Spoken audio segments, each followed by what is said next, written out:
All right, everybody, we are here with Hannah Rechtschaffen. I got it right, right? Yes. That was a question when we had a live and I forgot to ask how we did it. Today we are going to have a conversation with Hannah, and the title of the session was initially, and I think it still kind of works as far as what we're talking about, because we're choosing to go with a more organic conversation for this one. And so I want y'all to be able to also interact with us. So using the chat, we can keep, since it's a conversation, we can keep the chats going in the main chat box, because when I give you all access to the replays, you'll also have access to the chat as well, so you can go back and read those comments and questions and all of that.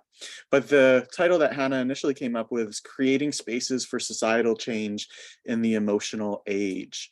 And I was like, oh, I love that. So I don't care if it doesn't fit anymore, but I love the title. But let me give you a little bit of background on Hannah. Hannah Rechtschaffen, she calls herself a personable, high energy creative, which I agree with, having had several conversations with Hannah.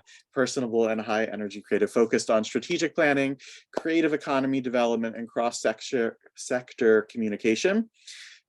Since discovering the concept of creative placemaking in 2014, and I'd like, kind of, when we talk, for you to define placemaking for us and set us up with like a ground floor there. Since discovering the concept of creative placemaking in 2014, Hannah's work has pivoted fully to focus on how the arts, culture, and history of a place can be leveraged to make it more inclusive and economically sustainable. Hannah's work is rooted in the complexity of the human experience, which she meets with authenticity and willingness to delve into the most challenging scenarios and questions with curiosity, empathy, and true yearning to understand, which I think is really relatable to all of us here. We are all coming to this summit with curiosity, with empathy, and a true yearning to understand and learn and grow. Hannah currently works as Director of Placemaking and Special Projects for W.D. Cowles, a 9th generation female-led sustainable land management and real estate development company in Western Massachusetts. Her role interacts with local and state level stakeholders, business owners, entrepreneurs, solar development, artists, and community members.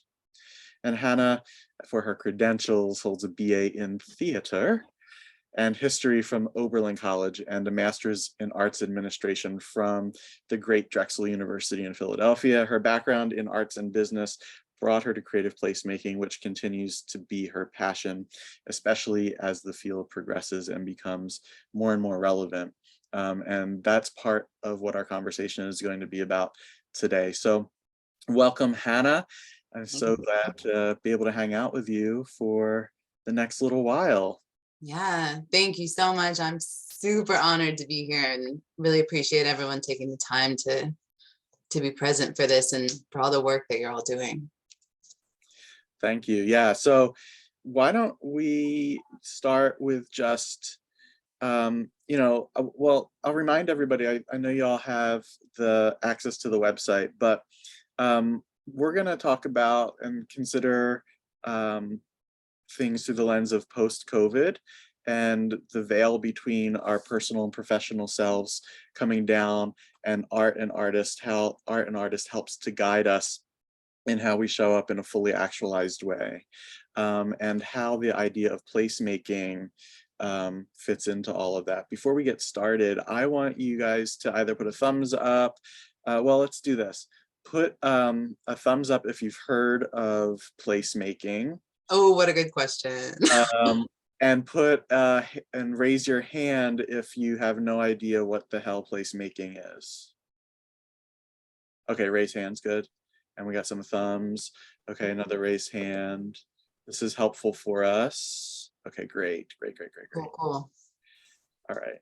So we have a mixed bag here. We have people who have heard the concept of placemaking, people who haven't, and then it would be helpful, Hannah, starting out, give us an idea of what it is and how we're going to talk about it. Yeah, thank you. Yeah. I'm thrilled that anyone's heard of it. So this is awesome. Um, and I find that often when I talk about it or start to define it, more and more people are like, oh, yeah, yeah, yeah, sure. Right. So, TJ, you gave the soundbite I usually give about arts, culture, and history, leveraging in economic development. But I think it's more than that. And I think it's truly endeavoring to understand the places that we live in, work in, inhabit. And we're seeing a precipitous rise in, I think, how far back people are willing to look, trying to understand. So placemaking is defining how a place came to be what it is, where it's come from, where it potentially could go, and what's going on in that place right now. And so that's how people interact. That's what kinds of businesses are in that space, certainly what kind of art is happening in that space. And then I think the active practice of placemaking is putting hands to and minds to continuing to evolve a place and create a place. I mentioned in our live on Instagram, which I don't know if everybody was there, so I just want to reiterate here, not everybody's into the term place making. I think some people find the making part can have a little bit of erasure to it. So place keeping, place tending. It's really, I think, overarchingly just being mindful that no place, no space that we're in is brand new, that there's a lot there, and that everything can be helped into a form that is more inclusive, a form that is sustainable. And the more rooted that work is in the past, and the more rooted it is in what the most people want to see in its future, the better that growth is going to be for everyone. That's the ideal. And I think that's a nutshell. Obviously, that tendrils out into a lot of different sectors, a lot of different kinds of effort around it. So. I coughed and I muted myself because I'm polite. And then I forget to unmute myself. So yeah, that can go out into so many different Yeah. directions, right? And I'm thinking, and I'm really glad that you mentioned how placemaking, the term, can be maybe a little bit hard for some people to kind of hang on to. And so there's some other ideas like place tending, and all of that. And I really resonated with that for a second. And then I'm thinking, well, if we're thinking about artists, or if we're thinking about creatives and people who kind of look at things and say, how could this be better, or how could this be different? Right. Mm-hmm. And we want to be mindful that the places that we're inhabiting and that we're considering how we can make them different or better, right, Right. have been there for a long time. Yeah. So how can artists actually be, effective and sensitive participants in this idea of place tending, of working in communities that isn't them coming in or us coming in and erasing what has been there? Yeah. Yeah, I think that's really crucial. And I noticed in the welcome packet that you put together, I think it was Erica who said that now is the best time to be an artist. And I really couldn't agree more with that sentiment. And I think it's because there is an inherent qualities to being an artist or an arts leader, or however, someone might define themselves a creative. Artists are truth seekers. We're willing to look at things honestly. We're trying to communicate things that are very challenging to communicate, the intersections of things, the conflict in things, holding conflicting truths. That's the work, in a sense, of artists, and many of us call it a practice because we recognize that it's a constantly emerging effort to understand human beings, understand things that happen or have happened. And so I think artists are natural leaders in the field of placemaking because of these qualities, because we're willing to engage with some things that other people might want to, or at least have a habit of sweeping under the rug. And so, you know, economic development, I don't know how many folks in the room work in economic development or in development in general. Economic development does not have a good past. You know, it has been done on the backs of people. It's been done with a lot of secrecy, and it really is something that needs to be opened up. And one of the things that I find as a creative placemaking professional and a creative leader is that a lot of my work tends to center around holding space for and creating space for more transparency, more leading conversations of, you know, what's happening in our town or our city or this community. Why is it happening? And why is that change important to people? And I find very often that even the loudest voices in the room who might start out against whatever's happening, whatever project or development, very often the importance is that people want to be heard. And I think as artists are, you know, some of the best listeners in our society by virtue of what we're trying to kind of reflect and share. We're always listening, and we're always really working on our own connection to what we're hearing. And so often we can listen in a way that allows people to move through their own resistance to something, that encourages people to ask important questions of something. And economic development, if it's going to be sustainable, and especially if it's going to be inclusive, there has to be room for all the voices, even if what's being asked for or pushed up against, you know, it might not necessarily stop, or it might not necessarily change, but sometimes just the listening and the inclusion of more voices can be the thing. So that I think is a really, really important part of the work. The listening. Mm-hmm. Yeah. And artists kind of taking in, or, you know, creatives taking in all of the noise, right? And all of the Yeah. chaos that's around, and kind of synthesizing it, and then putting it back out into the world in a way that is maybe more, you know, packaged, so that people can actually see, okay, what has been going on here around us? What questions come up for me now that this has been synthesized? I think is a really important task of an artist or a maker or Mm-hmm. a creative thinker and problem solver. Definitely. Yeah. Definitely. Yeah. And I think, you know, we're seeing a rise in companies, organizations, even large corporations, including my own. I mean, we're a relatively small corporation, but we're still a corporation, even if independent. And we're seeing a rise in creatives being brought onto development teams, being brought into municipal government, into planning offices. And I think there's a reason that we're seeing that rise. You talked about post-COVID, and the veil coming down. I don't know if that came from me, or if you're Oh, that hearing came directly from you. from, Yeah. okay, because I say that all the time. You know, post-COVID, I think one of the things that really happened, or that I'm seeing frequently, is that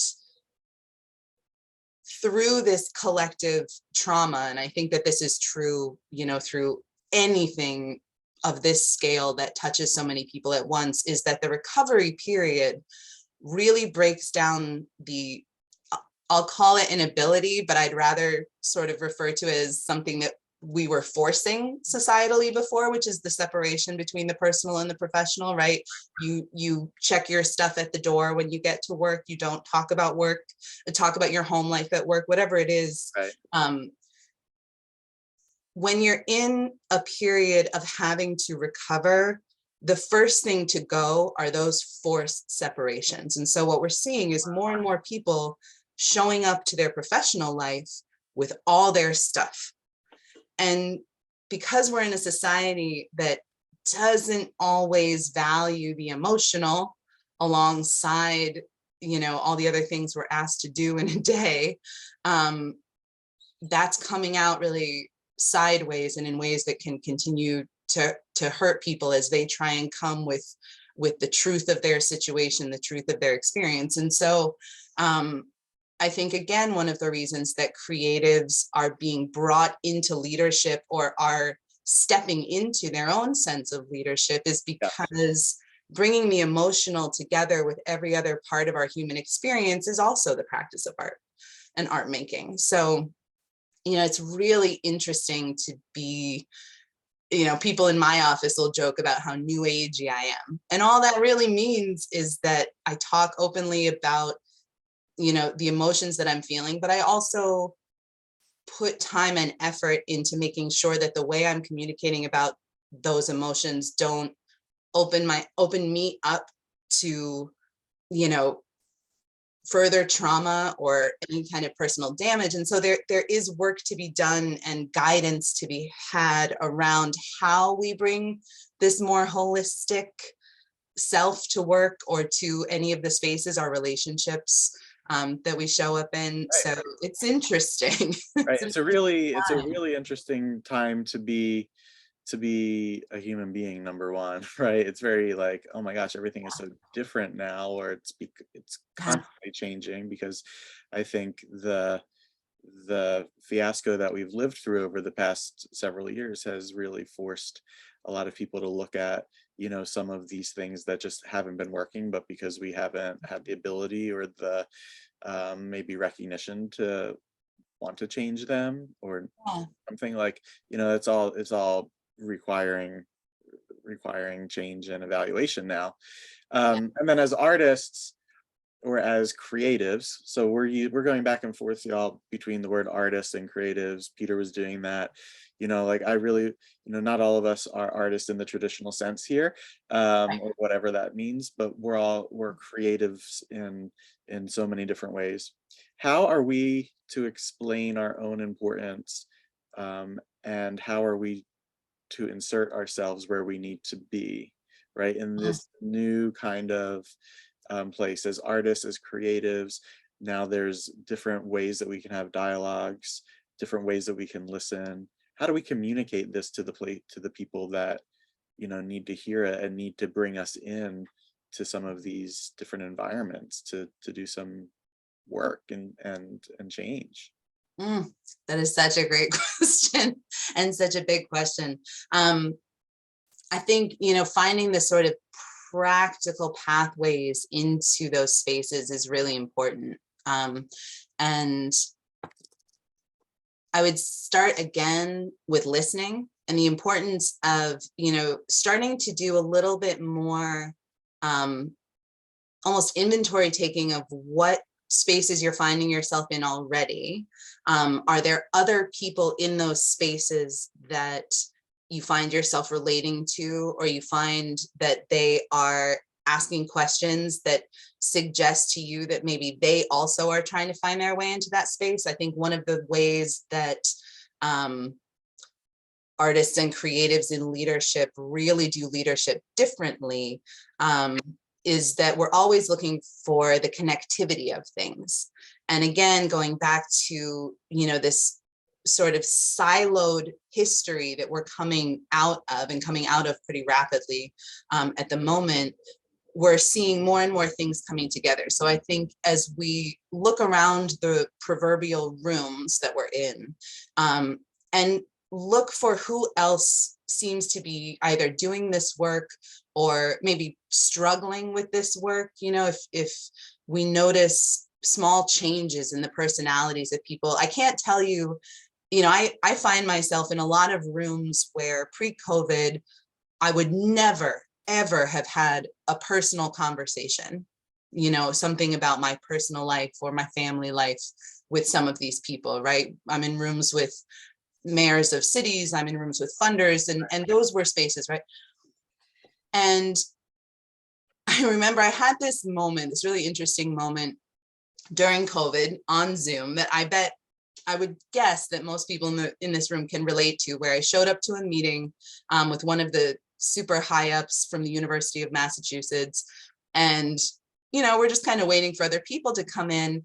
And for the first time, you're seeing into people's homes, right? You're seeing into whatever room they're willing to share. And I was in my kitchen, and this woman was in her dining room. And my kitchen is like a super bright turquoise. That's just how I live. My house is real colorful. And her dining room was this like really deep purpley maroon. And I just casually was like, I love the color of your dining room, and I wouldn't have pegged you as someone who would have that color in your house.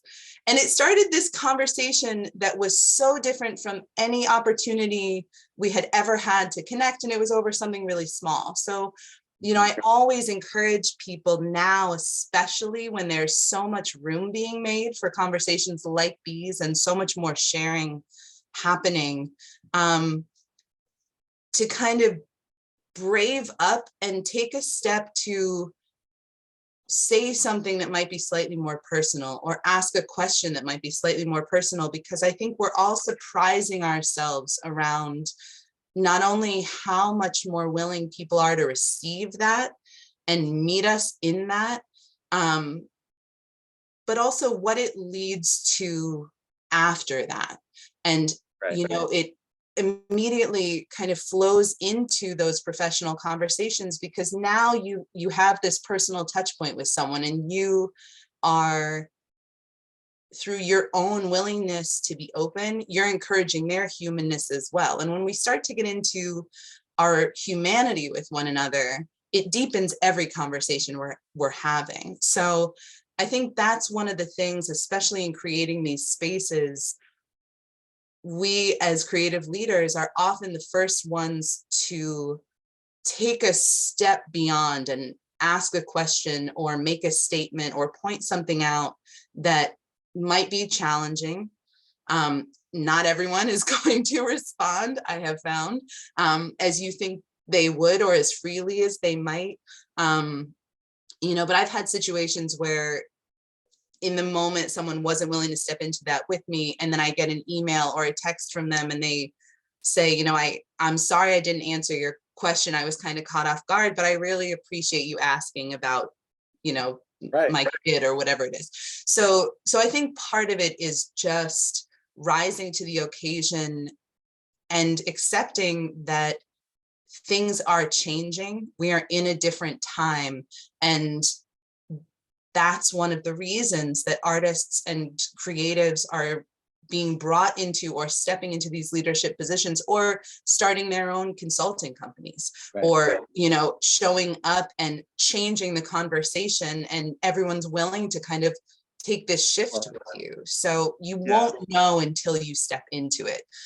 That's really scary. That can be really scary, but I think trusting that our time has come a little bit, as much as that might seem like a really big statement, that's what it feels like to me. And I think trusting that and going with that, that's how the change keeps Right. Well, I think the artists are, I just had a really weird, this is what happens with me. I had a really weird, like image analogy kind of come to my head. Um, and it's like this piece of like, it's like this ripe orange or something.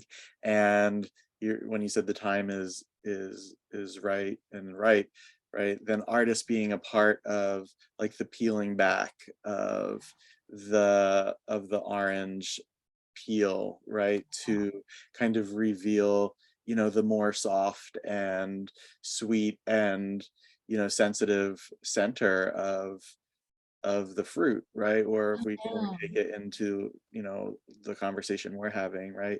The softer, the more sensitive, the more vulnerable places in all of the environments that we inhabit, or the neighborhoods that we work in, and the conversations that we have. Artists have the ability to recognize when things are ready and start to peel that back, um, in an honest way. Jamie was saying that they are often, as a creative person, the odd one that creates a conversation starter, the fun scarf, the funky earrings, the cool shoes, right? And I think that that is an interesting way to kind of insert yourself into different places and allow there to be a bridge to Mhm. curiosity. Yeah, definitely, definitely. And I think, you know, Jamie, I think you point to something that's also really crucial. Um, my background's in theater, so this next statement won't necessarily apply to me, but for the visual artists out there, there's so much that gets communicated non-verbally, right? There's so many seeds we're planting all the time without saying anything. It's what we wear, it's the colors we paint our house, it's the faces that we make. I don't know how many people caught themselves during COVID making faces on Zoom and being like, oh, whoops. There's artists are, and I know I'm making a lot of blanket statements here, but I think many artists, many creatives are in a nonverbal practice. And so you talk about peeling the orange, right? The painting that someone might make from the analogy that you just shared verbally could go in a lot of different directions, but they're going to do their best to capture the feeling of what you're talking about. And I think that's true of how we dress, and it's true of how much eye contact we make with people. That's something I hear all the time lately, is that people make more eye contact with one another. Why is that? I think part of it is that we don't all have the words necessarily to get us through this time that we're in. This time is hugely complex, very challenging. Many people are afraid of saying the wrong thing in the wrong room to the wrong person. And so we're starting to pull it back a little bit and try and express as much as we can before we start speaking. And especially going back to the listening or the making space for voices that maybe haven't been lifted up enough and heard. We're all endeavoring to turn ourselves into these space holders or communicators in new ways. And so I love when I see someone who's like wearing big earrings, or they're totally, I just know I found a kindred spirit in that person, because they're saying something. They're Yeah. saying something about themselves. They're saying something about the world. It might be I'm a mood dresser. I don't know how other people feel about that. When I pack for a trip and my partner's joking with me about how much I'm bringing, and I'm like, look, if I wake up somewhere and I don't have the right clothes, ruins my whole day, because Yeah. Well, you're it's, not going anywhere, right? Unless you want to go naked, but some people so do. because I don't want to misrepresent Yeah. how I'm feeling. And now that really only matters to me. Very few people are going to look at me and be like, oh, she's in XYZ mood that I might really that morning have endeavored to explain in my outfit. But subconsciously, somewhere in there energetically, Mhm. I want someone else to feel that from me and sense that. And as crazy as it is, when I walk into a room and I see other people dressed creatively, or I hear other people going into those brave conversations and sharing things personally, I know I'm in a safe space. I know I'm in a space where change is being embraced and effort is being exerted. Those things are grounding and really, really crucial in this time that we're in. Yeah. Yeah. Not for So, so we have some comments and questions coming over here in the chat. nothing. Just one comment from Gretchen. I love the idea of creatives peeling the orange, especially as it pertains to human connection. I always feel weird about how I see other people's inner bits, Mm, being now that that's just my gift as a creative. yeah. Yeah. So there's highly sensitive individuals, highly sensitive people. That is like a category this, that of human experiencing that we're hearing more and more about out there in the world, is especially as we start talking more and embracing more the reality of neurodiversity, um, Mhm. the idea of highly sensitive people, or empaths, right? That is a word that has and a understanding that's been around for a long time, empaths. And so yeah, highly sensitive people, empaths, people who happen to be neurodivergent, right, Mhm. have a way of communicating and seeing things and experiencing things that the neurotypical world, um, if there even is one, but whatever, the Great point. neurotypical world doesn't necessarily see. And that's where we can come in and help peel back our the peel, right? Yeah. And reveal some things. Now there's a question from Liz, and it's a question with a story. Our project manager has the tendency to schedule meetings as early as 7 a.m. One of our team members pushed back by saying, "I'm so sorry, my neurodiversity limits my bandwidth at that time," Mm, to which the rest of the team dismissed and responded with frustration. mm. Apparently they all like to get up at 7. Yeah. How, how can I encourage my team to make room for our neurodiverse team member? That is a really, really good question. And I so appreciate it. And I think this touches on something that I find myself talking about a lot lately, um, which is what diversity, equity, and inclusion, and Brene Brown would add belonging work uh, really means. Because I think, we get very caught up on certain communities that are part of that, and we forget often about what you're talking about here, which is how people synthesize information.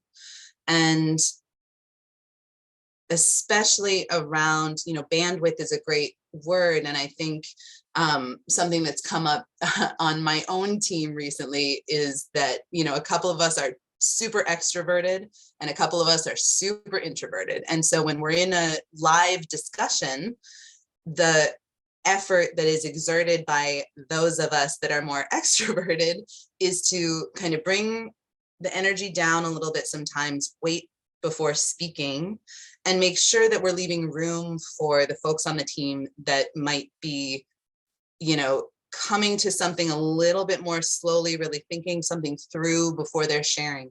And I'm sorry that your team met that with frustration, because that can be just, feel so awful and make the team member that was brave in asking for something feel, really So crappy. invalidating, So right? invalidating. And without knowing the roles that everyone is in on the team, maybe a follow-up conversation between you as an advocate, if this person, might be like, what, I already threw it out there and I got shut down, I'm not bringing it up again. Advocating for your team member, maybe finding an opportunity to either go to your project manager or email your project manager, whatever your modes of communication in your organization are, and not letting it sort of die in that moment, but bring it up again and just say, hey, it's important to me as this person's team member to hear from them. And what I heard them say in the meeting is that we're not going to be able to hear from them fully.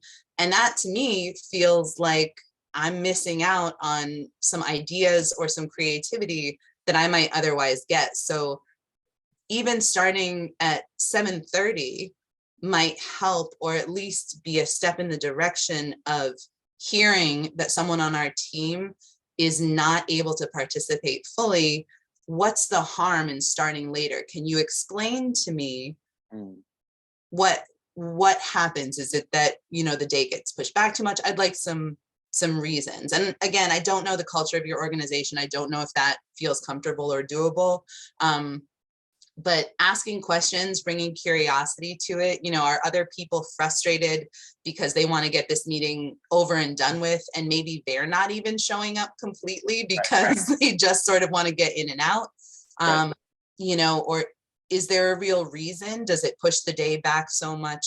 So on and so forth. So I think bringing curiosity to it, maybe even starting with your team member, going to them and saying, hey, I'd like to bring this up because I heard that I'm not able to hear everything from you at this time. Would you mind if I went to our project manager? I don't want to put you on the spot. I don't want to, what have you, but if you don't mind, I'd like to advocate a bit because I'm losing something, right? It was presented as your issue, but I, as your team member, am losing something. So, or maybe it's that we're going to keep that 7 o'clock meeting, but we are going to leave room for and anticipate from everyone a follow-up email for anything that didn't get brought up in the meeting or anything that there wasn't space for. So similar, let's say similar to, I don't know how many folks here have taken an online course or something in school or what have you, you know, you post something in a discussion board, and then the assignment usually is that you have to respond to 2 other things, right? So maybe the discussion board initially is that meeting, and you say whatever you say in the meeting, whatever you have the bandwidth to get out there, but expect from me a follow-up email with any ideas that I wasn't able to express in that meeting. And I would appreciate an expectation of the team put in place by the project manager that everyone responds. That response might be heard. That response might be thanks for sharing. Or that response from other people might be, oh, that's a really good point. I'm so glad you shared that. Let's talk about that next time. Yeah. So not everything, I think, has to happen in the moment, and not every team is going to adjust for everyone, but thinking outside the box or looking for other spaces or times to communicate and including those in the expectation around communication, I think is really important to advocate for. Yeah, and you're doing a little bit of this here right now, your idea of imagine that. Yeah. Your concept or your little game, imagine that. I think Mhm. it's really something that artists and creative leaders really be really good at, be really into. And imagine that if we spend time, the note that I took when you brought this to my attention a few conversations ago is, if we spend the time and really dig in and imagine the most perfect way a system can run, and then break it down into steps. So it's kind of like this game almost of, okay, so there's this issue in this system that you're recognizing, right? There's a project manager who enjoys getting up early and having their meeting right away, and it's not working for every person in the team, and for really valid reasons, Mhm. right? That system is not working. So if we spend time and really dig in and imagine the most perfect way a system can run, and then break it down into steps, that could be a really helpful way for a creative thinker and problem solver to enter into that space and advocate for those people who are not,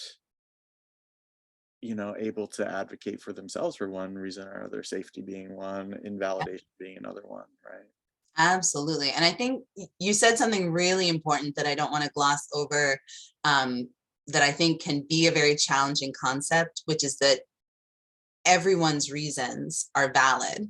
Now, it's not valid to express something with frustration, dismissal. You know, there's a lot of contextual cues in there that I would not necessarily say are valid, but I think approaching something with the sense that everyone, including the person on your team who's trying to make some change happen, everyone is valid. I just want to say I that. think we can also go play imagine that with that frustration too. Yeah, Right. Like, absolutely. oh, I noticed that you just got really this is welcome to therapy with TJ. I noticed you just got really frustrated there. Can you tell me Yeah. a little bit about what is frustrating you when Yeah. your colleague says that it's really difficult for them to show up at 7 a.m. Right? Right. I'd love to hear more about that frustration so that maybe we can look at it together as we're playing this game of how can we make things better for everyone. Yeah, definitely. So it's Definitely. not that the frustration, the behavioral action of expressing frustration or invalidating somebody else may not, uh, usually and definitely is not helpful, Yeah. right? But it doesn't mean that what's underlying that is invalid Yeah. either, right? But it's how are we communicating what we're experiencing? Yes. That doesn't shut it down, but allows it to be Right. opened up in a new way. Right. Yeah. Crucial distinction. And bringing that curiosity, you know, do those team members know that their frustration was so apparent? You know, did they even consider themselves as showing up that way? So all of that interrogation, I think, is so important. And so the purpose of imagine that, which is a practice that I've been developing, and it is something that is applicable in any sector. And the idea, the sort of core idea in there, is I do a lot of thinking about what what makes human beings truly unique from all other animals, right? The more research we have, we now know that all animals think. A lot of animals, maybe all of them, we're not sure, are emotional. So what is it that truly separates us? And the more that I thought about it, imagination kept coming up over and over again. And so it led to this desire to bring imagination, and with it, curiosity, new ideas, thinking outside the box, to any problem, any system, and try to really zoom out and look at something from what is the most perfect way that this could be constructed. If we're just thinking big picture, no limitations, all problems solved, all traumas healed, if we're like way out there, what does it look like? And we can apply this, I think, in little ways, and bring imagination practice to any challenge that we're facing. And again, I think this is why creative leadership and artists as leaders is really rising to the fore, is because imagination is an inherent part of artistry, right? We're out beyond the known or the things that we've been told. I mean, how many times do we hear artists referred to as like the black sheep of the family, or they just think differently, or whatever?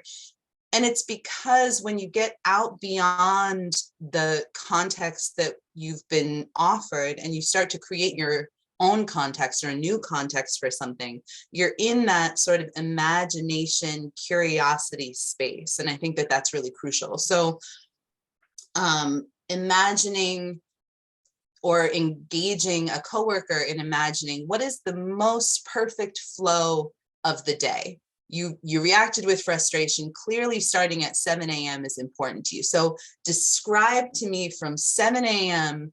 to 3, 4, 5, however long you're working, what's the perfect flow of the day, and why is this 7 a.m. starting point so crucial?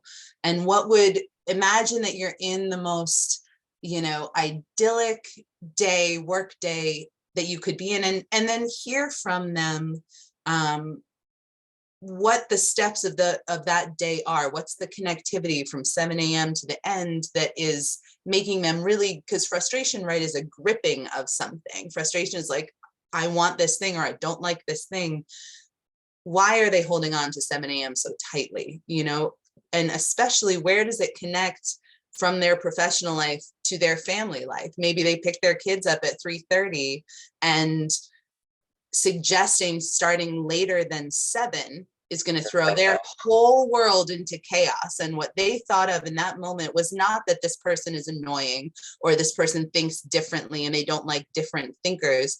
It might be that right in that moment, the frustration of being a parent, which I don't know how many parents are in the room, but immediately gripped them and they couldn't keep it off of their face, right? So it might be something very simple, or it might be that they feel really charged up at 7 a.m. and maybe there's someone who has worked hard to become more of an early riser. And so they're proud that they can get going at 7 a.m. And it's a sense for them of who they are, and they show up to work and they're accomplishing things. And so the frustration is that someone is suggesting to them, because we tend to take things personally, whole other talk, whole other TED talk. Someone might be suggesting that they didn't need to do that work. Starting at 7 a.m. is too early, and the effort that they've exerted to become that kind of early rising professional wasn't really worthwhile, and you could start later and be fine.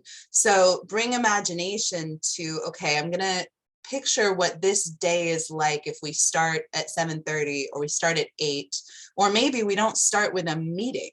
Maybe we start at 7 a.m., but the meeting doesn't actually start till 7:30, but folks who want to get to that room earlier and work on something or connect with one another, or maybe we put questions and ideas at the start of the meeting rather than the end of the meeting. And when someone comes in, we kind of recap what's happened, and then we go into our official meeting. How can things be moved around and reshaped to include everyone? Yeah, I think is the really important part of the for practice. sure, for sure. And Jamie says, I have had to advocate for myself in that way for myself with department meetings that get very heated, Mm, stand get very heated and delivery, and I cannot find a way to break in as an introverted autistic. So I sometimes have not. Sorry, I'm not reading right. Oh, that's because it bounced. One sec. It's like, wait a second, that's not her word. Um, mhm. I cannot find a way to break in as an introverted autistic, so I sometimes have to leave the meetings or find that I have to share my options and opinions later in another way because I cannot share in that format. Yeah. Yeah. Mhm. Nicole, my son is autistic. He was told to suck up his sensory issues at work recently, even though they know he's autistic Mhm. and the company is reportedly inclusive. I lost my mom their mind, but kept my thoughts to my inside voice, and helping him problem solve. Yeah. He went to the HR person, but it's not clear how it's being handled. Mhm. Yeah, furious, but letting him do what he needs to do while supporting him. Mm. Yeah, Yeah. Wow. Seeing you both in that work, that is not easy work at all. And I think um, this comment, Nicole, about the company being reportedly inclusive, again, I would go back to the work that still needs to happen, especially in companies around what diversity, equity, and inclusion really means, and who we're talking about when we use those words and how broad that is. So, you know, props to both of you for the efforts that you're exerting all the time around that. yeah, Um, yeah, and I think one thing, Jamie, you mentioned having to share opinions later or in another way, which I know is what I just spoke to. And I'm wondering if there's room in the organization, and I know that this could feel really, really vulnerable to bring up. And again, I don't know what your support system is like at your organization, or if there are people to bring up these kind of creative approaches to. But if there's a way in the moment to have some sort of um, projected board or something that you can type a question onto, like similar to a chat, kind of the more we focus on how we're hybridizing post-COVID. You know, folks are zooming into meetings that other people are in person in. Is there some way to non-verbally interject a question in the moment? Might be something to explore. I know that's a very sort of small part of it. I'm also so curious about the culture in your organization where heated um, is sort of the standard yeah, too. Um, and I will just say, you know, I know we're all here to talk about how wonderful and amazing and evolved creatives are, or maybe that's what I'm here to talk about, or what I talk about all the time.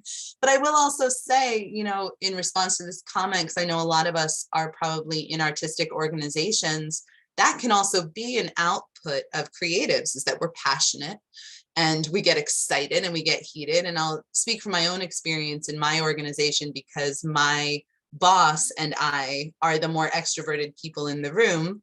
And we will get into sort of heated disagreements sometimes. And I can see in my periphery the other folks kind of like leaning back and just sort of like letting it play out. And I have to check myself a yeah, lot around that and recognize that I'm not making room. And so I exert a lot of effort um, in staff meetings and in those rooms to say, why don't we pause and you and I take this offline? Or why don't we table this? And I will just say I have the privilege of having a relationship with my boss where I can say something like that. So I do want to acknowledge that. But if there is someone that you could go to outside of the meeting and say, you know, how would you like me as your employee? How would you like me to communicate this? Is there something that I can say in the meeting? Can I bring a bell to the meeting and ring it when stuff is just so crazy town that I and anyone else in the room who can't operate in a heated situation could call everyone back? Or is this the culture of the company? And I should consider that in choices I'm making about my career. I know that's a big statement, but you know, all that to say that I think the more we start to disrupt the situations that we're in and advocate for ourselves or ask someone else to advocate for us and say, you know, I'm really looking for solutions here. I'm not trying to be difficult. I think a lot of people, you know, to Nicole's point about sucking up issues, a lot of people are being framed as being difficult, being challenging, like for fun, like for their own whatever.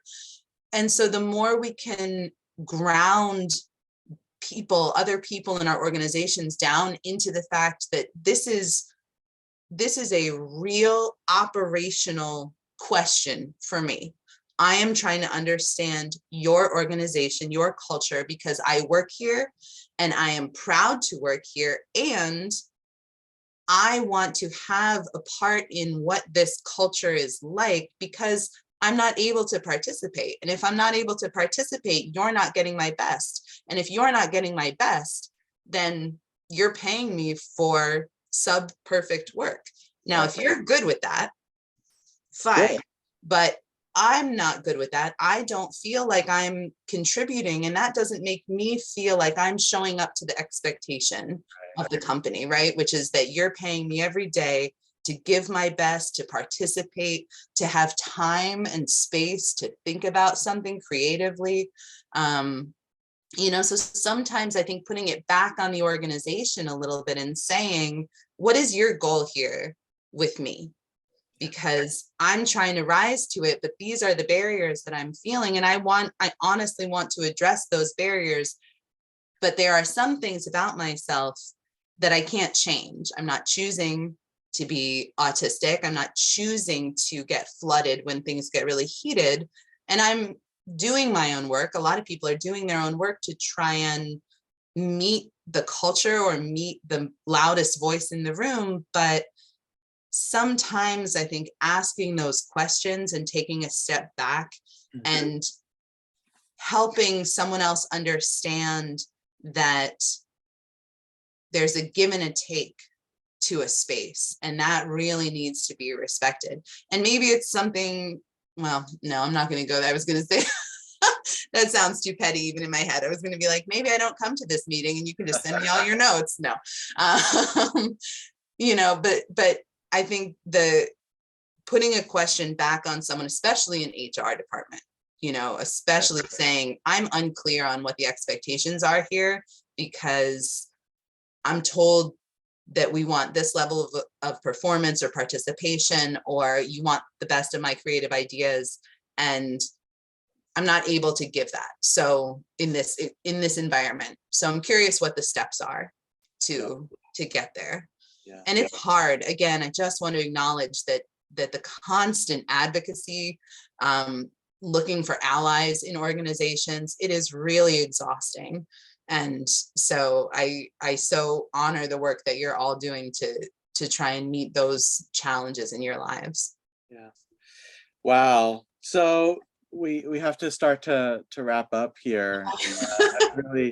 This conversation was really great, and it sounds like, you know, a lot of the folks here have some good information and ideas in terms of how they can make spaces or the spaces that they inhabit more inclusive to other people who think differently, or you know, just we want to make it a safer environment.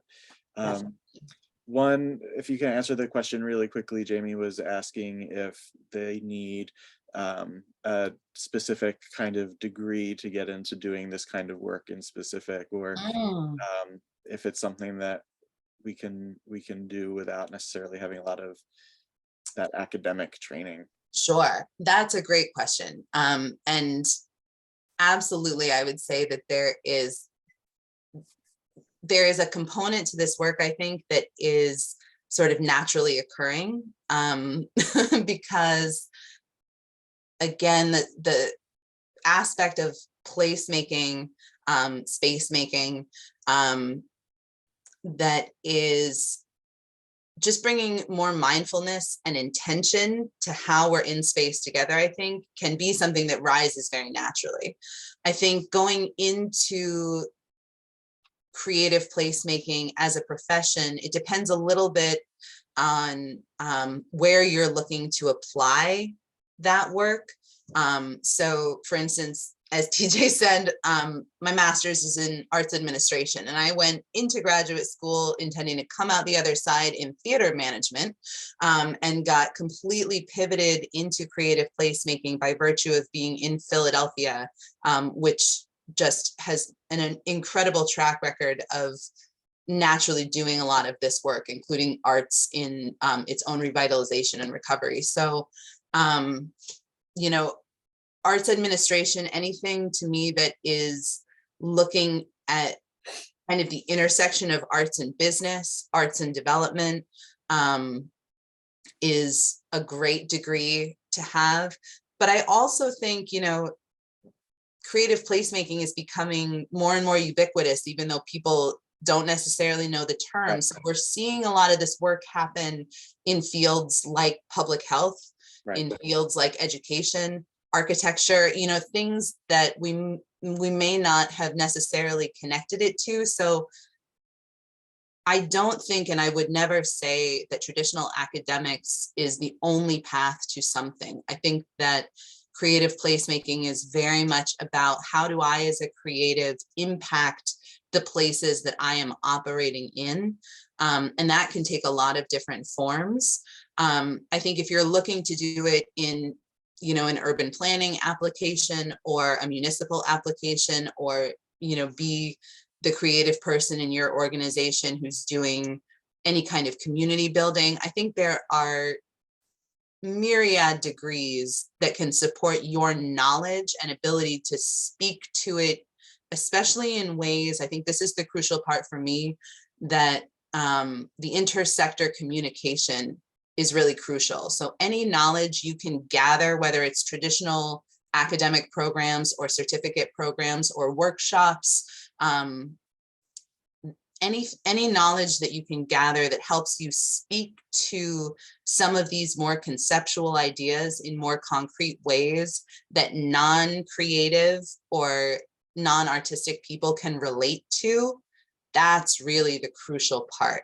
So I think that's all about language, it's all about connectivity, and there are so many different programs that can bring you to that point. Mm-hmm. Cool, thank you so much. Thank My you. pleasure. Yeah, this was awesome. So thanks, Hannah, so much. I'm gonna